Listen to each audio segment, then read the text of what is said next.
Hey guys, so welcome to the next video. Moving on from the last one where we talked about high quality points of interest, we're now going to be looking at some extra confirmations. Now, them four rules that we looked at were the core rules that I look at every single time, but these ones are something where it's not necessary, but it will definitely add a bit more confirmation to the points of interest. So let's get straight into it. So the first rule, the point of interest has to take out a previous level of liquidity. Now, in this example right here, this is a pretty straightforward approach. What I'm trying to say here is that point of interest will act as it's previously called like an FU candle. It acts as an inducement candle where you've got a level of liquidity resting in a certain area. The point of interest is just above. Um, this usually works out quite nice. It's like I said, it's not necessary every single time because there are times where this doesn't have to happen, but it definitely adds a bit more confluence into the trade. This type of setup, it's quite effective. I might even make a little short video just to explain, the different types of setups that I always do look at. Obviously, we have looked at that already in part as part of the course, but I would definitely consider this as one of the extra rules that I do look at. Then number two, the second mitigation area after a change of character. So what I mean by this is, let's just say we do have this trade. First of all, market is in a downtrend. It makes a pullback. Eventually, it mitigates this high time frame zone on the top left-hand corner, as you can see. Then what happens afterwards is from this, let's just say we didn't get into the trade for whatever reason. But now we're just waiting for a re-entry to get into more sells. This is exactly what you can look for. Wait for a break of primary structure, so a change of character to the downside. As you can see with that little line I indicated, that's pretty much where we would have been looking at. As soon as we get that primary structural change of character, the pullback is what we're looking at and is going to be at that second mitigation. So where it's previously mitigated before, now we're going to be reacting back into that zone and then selling from there. And one thing I'll say about second mitigation order blocks, they generally hold up quite nicely. This is again another one of my confirmations that I do look at. And this is even one of the trade setups that we might be looking at in one of the other videos as well.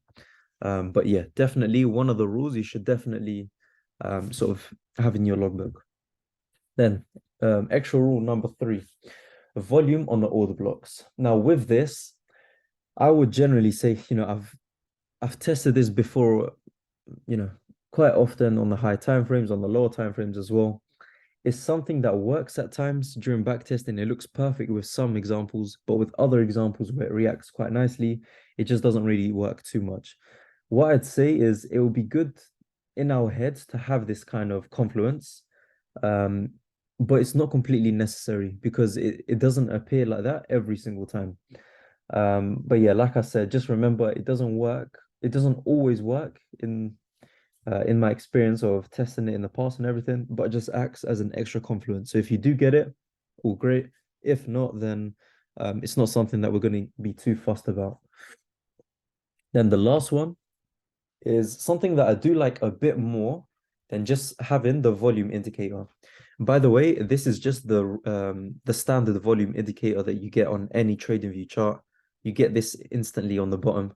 You can obviously manually disable it on the top left-hand corner, but the next one we're going to be looking at is fixed range volume profile.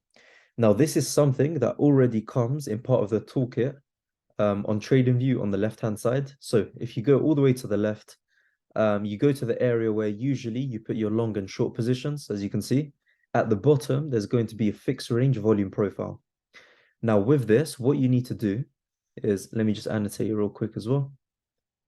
What you generally need to do for this is you need to line it up in a range. So if we know this is the top of the range up here, this is the bottom of the range, that's where we need to line it up.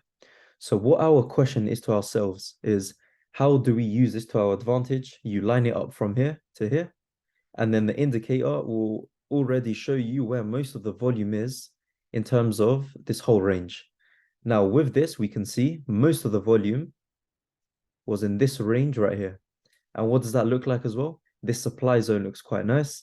So using this indicator, you could have gotten into a trade from here. from here, and then obviously sold to whichever levels we're looking at. Let's just say, for example, you've got trendline liquidity here. You've got an imbalance resting there. And then you've got sell side liquidity at the bottom. So 3 points of liquidity that you could look at. But what I'm trying to say here is this indicator will show you quite nicely where most of the volume is lying in these order blocks. So it doesn't, again, with this as well, it doesn't always work 100% effectively, but it's definitely something more effective than the other volume indicator. But yeah, this works quite well on the lower time frames as well, especially when you've got a range of points of interest that you're looking at. But yeah, guys, that's going to be it for this lesson. As you can see, we've looked at how to find all these high quality points of interests, starting from the 4 rules that we always look at, and then moving on to the extra confirmations that we do have over here. But yeah, guys, that's it for this lesson. I'll see you all in the next one. Take care.